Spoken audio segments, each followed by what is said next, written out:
Assalamualaikum warahmatullahi wabarakatuh. Pemirsa Indonesia, alhamdulillah saat ini saya sedang bersama Anang Guru Kiai Haji Shibli Sahabuddin yang juga sebagai Ketua DPW Dewan Pimpinan Wilayah Partai Kebangkitan Bangsa. Assalamualaikum Anang Guru. Waalaikumsalam warahmatullahi wabarakatuh. Ya, aktivitas yang terbaru Anang Guru, apa saja Anang? Iya, aktivitas yang terbaru ini, dan bukan terbaru sih. Iya. Bukan terbaru, ini terus kita lakukan, ini konsolidasi, Ya, konsolidasi ke semua daerah, melakukan penguatan basisnya partai untuk menyongsong pemilu 2024 dan Pilpres, kemudian Pilkada di bulan November 2024. Kalau kondisi terkini Partai Kebangkitan Bangsa dalam menyongsong itu, apa saja yang dilakukan? Kalau bicara survei nasional, hari ini PKB sudah bukan lagi masuk pada tataran partai menengah. Ya. Kita sekarang berebut dengan Gerindra, dengan Golkar untuk menduduki posisi dua besar di level nasional, Partai Kebangkitan Bangsa. Padahal kalau mau dipikir, partai ini tidak punya pengusaha, tidak punya media, tapi wallahu alam kenapa bisa begitu. Ini mudah-mudahan memberi isyarat juga bahwa Partai Kebangkitan Bangsa ke depan, khususnya di Sulawesi Barat, bisa menjadi pemenang, baik di pemilu, pilpres maupun di pilkada 2024, insya Allah. Nah, terkait posisi Anang Guru saat ini sebagai Ketua DPW, yang seperti yang kita tahu bersama bahwa sebelumnya Anang Guru ini adalah dua periode sebagai senator di Dewan Perwakilan Daerah yang mewakili Provinsi Sulawesi Barat. Ya. Nah, kita perlu tahu sebenarnya cerita dari Anang Guru ini dari DPD, kemudian bukan tiba-tiba mungkin Anang Guru ya, atau mungkin sudah direncanakan untuk masuk ke Partai Kebangkitan Bangsa. Gimana cerita itu? Ya, kalau memang bicara habitat kita sebagai anak-anak NU, sebagai santri, memang habitat kita itu adalah Partai Kebangkitan Bangsa. Kemarin juga DPD RI, tapi ketika saya DPD juga, kita banyak menyuarakan visi misi Partai Kebangkitan Bangsa sebagai partainya para santri, para nahdiyin di DPD RI. Makanya kan waktu saya masih di sana dalam periode kedua itu kan lagi digodok undang-undang pesantren. Iya.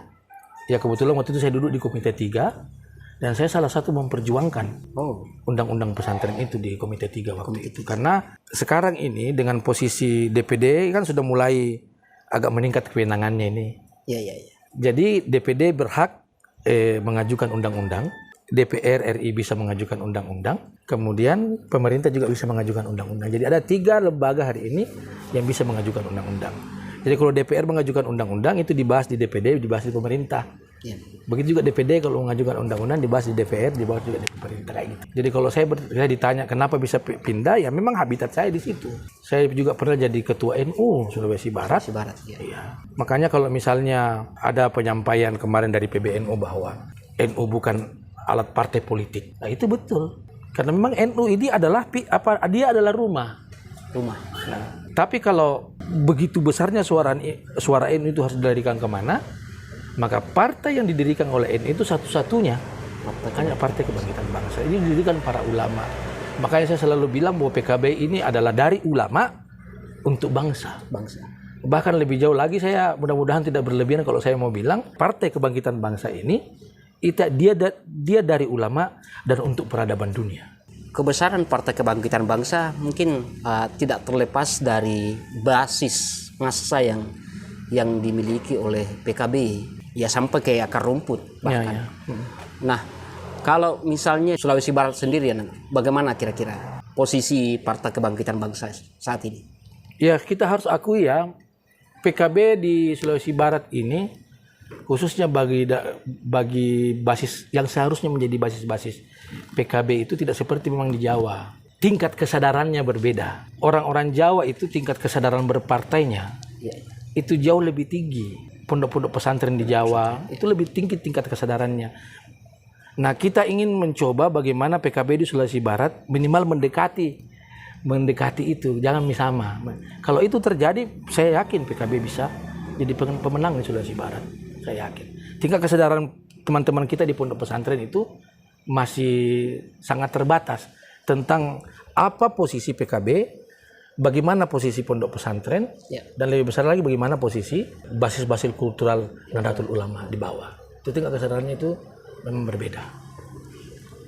Artinya yang saya garis bawahi tadi ini adalah soal yang Anang Guru tadi sebut tingkat kesadaran yang berbeda. Seperti apa sebenarnya itu? Tingkat kesadarannya berbeda, banyak yang tahu. Iya. Naisam mimo. Iya. Tapi Anda PKB sisak. Dia tahu bahwa PKB ini dilahirkan oleh para ulama. Iya. Dia tahu, tapi mungkin belum terlalu kenal dengan PKB. Kalau kita berbicara kepentingan umat hari ini, yakinlah bahwa bangsa kita hari ini sedang tidak baik-baik saja. Saya mau bilang bahwa kita sekarang sedang menghadapi situasi yang luar biasa, dalam tanda kutip dalam tanda kutip gawat, meskipun belum darurat. Kenapa? Karena yang bertarung hari ini secara masif itu dua kelompok besar. Satu kelompok yang sangat kiri, yang kita pahami sebagai kelompok yang liberal, nasionalis, ya. Satu kelompok yang sangat kanan. Inilah kelompok-kelompok radikal, kelompok-kelompok yang ingin merubah dasar negara. Ini dua kelompok yang bertarung hari ini. Sementara ada namanya kelompok tengah. Kalau kita di PKB kita memberi nama ini gerakan wasatiyah. Seperti apa? Jalan tengah. Jalan tengah. Tidak ke kiri, tidak ke kanan. Nah, makanya kita memahami bahwa persoalan bangsa hari ini yang begitu ruwet, begitu kompleks hari ini, itu solusinya adalah jalan tengah ini. Yang kita bahasakan di PKB ini Islam rahmatan lil alamin. Inilah solusi bagi bangsa. Dan bahkan lebih jauh ini solusi bagi peradaban dunia. Belum begitu masif. Ya. Makanya dengan kehadiran Partai Kebangkitan Bangsa ini memilih jalan tengah ini, perjuangan jalan tengah ini. Tidak terlalu ke kiri, dia tidak liberal. Dia tidak masuk dalam kategori dibesarkan oleh kelompok oligarki di sini. Ya. Orang-orang kaya terbatas yang menguasai negara. Karena di PKB tidak ada pengusahanya. Dia tidak punya media. Karena di situ banyak santri, kasihan. Dia juga bukan kelompok yang terlalu kanan ini tadi. Kemarin kita dengar lagi ada yang didirikan oleh yang mendirikan Khilafatul Muslimin ini, yang kemarin konvoy di Hari Pancasila. Memperkenalkan negara-negara khilafah. Nah, itu kan kelompok kanan. Nah, PKB tidak di situ, PKB tidak di kiri, PKB tidak di kanan. Kita di jalan tengah ini. Mensosialisasikan Islam rahmatal lil alamin, Islam yang terbuka, Islam yang tasamuh, yang toleran, yang tidak membeda-bedakan agama. Karena agama bagi pemahaman para pendahulu kita, para ulama, itu sesuatu yang subjektif. Itu urusanmu dengan Tuhan. Agamamu adalah urusanmu dengan Tuhan. Tapi ketika kita berbicara bagaimana memperbaiki ini negara, kita tidak perlu tanya apa agamanya. Ya. Nah, makanya hari ini PKB meskipun berangkat dari ulama, dari pondok pesantren, tapi PKB hari ini sudah menjadi partai terbuka. Sebentar lagi Nang Guru kita kan ini akan menyambut pemilu 2024. Yeah. Dan ada satu hal baru yang akan kita temui di pemilu nanti adalah serentaknya antara legislatif lalu kemudian dilanjutkan dengan nantinya adalah pilpres lalu ke pemilu kada, pemilihan kepala daerah. Nah, khusus untuk pemilu pilkada ini, bagaimana sikap PKB hari ini? Kita di PKB belum berbicara tentang pemilu kada, Pak Yudi. Kenapa? Karena ukuran pemilu kada itu tergantung berapa kursi yang diraup oleh PKB di pemilu legislatif itu. Oh iya. Tapi kira-kira begini, Nang. Ini kan nanti ketika misalnya ada perbedaan dukungan, katakanlah seperti itu. Ini seandainya ya. Seandainya ketika di pemilu legislatif misalnya, lalu kemudian masuk di pilkada, antara di pilkada kabupaten, lalu kemudian di pilkada provinsi, ini juga saya tanyakan ke partai lain ya, Nang Guru. Ada perbedaan dukungan misalnya di provinsi dan kabupaten. Kira-kira bagaimana itu nanti? Itu memang bisa terjadi itu dan sangat mungkin terjadi. Itu bisa mungkin terjadi. Sangat mungkin terjadi. Berbeda dukungan di provinsi, Ya. berbeda berdukungan di kabupaten. Itu sangat mungkin terjadi. Karena memang sistem kita seperti itu.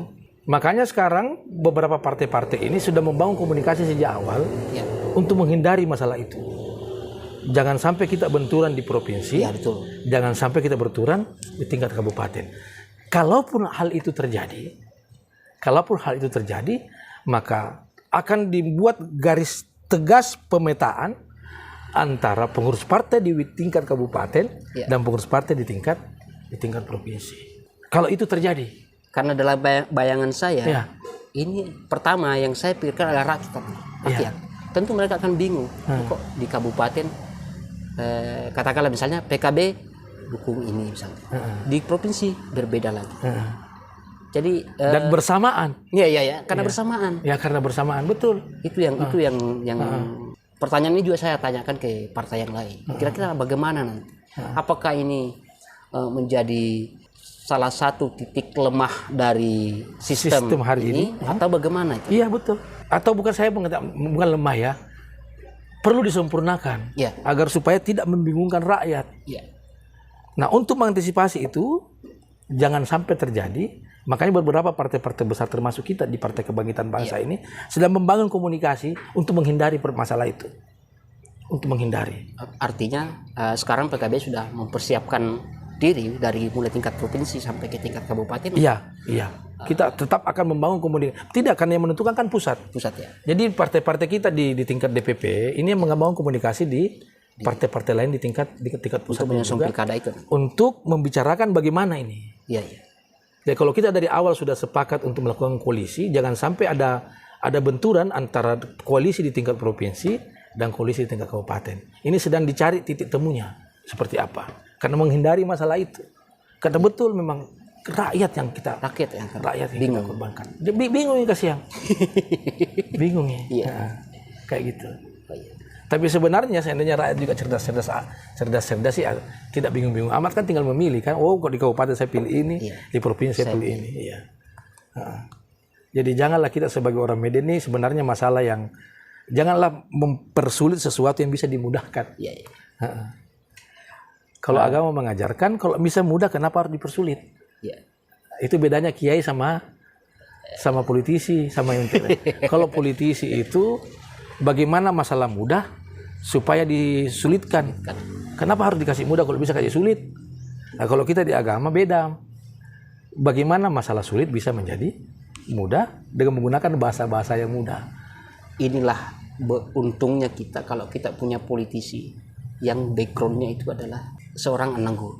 Karena ya bukan hanya sisi politisnya yang dia lihat, tapi bagaimana kemaslahatan umat itu tetap Betul. Terkait dengan itu Anang Guru, saya ingin menanyakan soal pilihan Anang Guru setelah di DPD ini langsung masuk ke PKB. Sebenarnya dorongannya apa itu Anang Guru? Saya sebenarnya back to basic. Sebelum saya bertarung di DPD, pertama kali partai ini didirikan oleh Gus Dur, saya sudah jadi pengurus PKB di DPP. Makanya saya kasih tahu teman-teman, termasuk Gus Muhaimin ketua umum, saya bilang, Gus, saya ini bukan orang yang baru di PKB, tania to boleh. Tapi tomin dulu. Jadi saya itu orang yang kembali ke PKB setelah memperoleh posisi 2 periode di DPD RI, saya kembali kepada PKB. Jadi saya bukan orang baru di PKB. Saya orang yang kembali ke PKB, itu yang paling tepat. Nah, kenapa banyak kiai yang berpolitik? Kan banyak orang banyak kan orang bilang, sudahlah, Anang Guru urus jamaah sajalah. Ya karena kau mau pisahkan antara politik dengan ibadah. Politik itu adalah ibadah. Artinya perjuangan kita kalau kita semata-mata karena kepentingan agama, kepentingan bangsa, maka perjuangan politik itu menjadi ibadah. Dan itu justru bisa mengantar kita ke hadapan Allah Subhanahu wa taala. Nah, ini yang tidak dipahami oleh teman-teman. Rasulullah itu pernah jadi kepala negara loh. Rasulullah pernah jadi kepala negara, jadi presiden di Madinah. Jadi Rasulullah meskipun dia sebagai selaku Rasul utusan Allah, jangan lupa dia juga seorang politisi. Begitu juga Abu Bakar, begitu juga Umar bin Khattab, begitu juga Utsman bin Affan. Semua itu politisi. Makanya saya mau bilang di hadapannya Pak Yudi ini, di lewat media kita Mandarnesia ini, saya mau bilang jangan membuat politik itu menjadi tabu. Ya. Kita harus memahami ini politik. Bahwa memperjuangkan agama ataupun memperjuangkan kebaikan itu bisa lewat politik. Politik, dalam politik ini yang mengatur kebijakan. Ya. Kalau bukan karena PKB misalnya, Ya. tidak ada yang disebut dengan Hari Santri Nasional. Itu perjuangan PKB loh. Kenapa? Karena pengurusnya santri. Betul. Hanya santri yang bisa memperjuangkan kepentingan santri. Santri. Bayangkan kalau PKB pemenang, agak lumayan suaranya, mengatur kebijakan, apa enggak enak di pondok pesantren di Indonesia ini. Tidak ada itu undang-undang pesantren kalau bukan PKB. Kenapa? Karena PKB memang habitatnya santri. Tidak pernah ada menteri yang tidak pernah ada santri jadi menteri. Kecuali siapa? Kecuali menterinya PKB. Hanif Dakiri itu santri. Ya. SAG. Oh, jadi menteri yo. Menteri apa lagi itu kemarin? Kemarin dia menteri tenaga kerja. Oh ya, Menaker ya. Kenapa dia bisa jadi menteri tenaga kerja? Itu karena PKB. Nah, ini yang sebenarnya sudah diketahui oleh banyak masyarakat, bagi pesantren, bagi kalangan Nahdiyin di Sulawesi Barat. Naisamimo. Tapi Anda nasadari betapa pentingnya ini perjuangan. Konon katanya NU di jamaah kita di Indonesia itu 90 juta jumlah kita. Jadi ini NU ini adalah organisasi terbesar di dunia. Ya. Melampaui jumlah penduduknya Arab Saudi. Jadi NU saja, Ya. basis NU saja di Indonesia ini nanti sama dengan di luar negeri itu kalau bergabung di situ Syria, bergabung di situ Yaman, bergabung di situ Arab Saudi, baru satu NU sama dengan mereka. Ini kekuatan luar biasa. Kekuatan luar biasa yang tidak disadari untuk dimanfaatkan sama teman-teman, sama sahabat-sahabat. Tidak disadari. Kenapa sekarang PKB masih terbatas? Ya karena kita belum menjadi pemenang. Kita kemarin suara kita hanya 13 juta. Padahal tadi disebutkan bahwa angka 90 juta itu bisa menjadi bisa menjadi partai besar di Indonesia sebenarnya. Kita bisa menjadi pemenang bahkan. Kita bisa mengatur negara ini. Tapi di tanda kutip tadi masih banyak yang belum sadar. Masih banyak sahabat-sahabat kita yang belum sadar, menyadari itu. Padahal kalau kita pemenang luar biasa, begitu banyak santri-santri kita bisa jadi gubernur, bisa jadi bupati di Indonesia ini kalau PKB menjadi pemenang. Ya saya tidak kampanye ini, tapi sangat tepat. Tapi artinya bahwa perjuangan untuk memperjuangkan kebaikan, saya kira kita tidak ragu dengan di PKB. Karena basicnya memang dari santri. Basicnya dari ulama.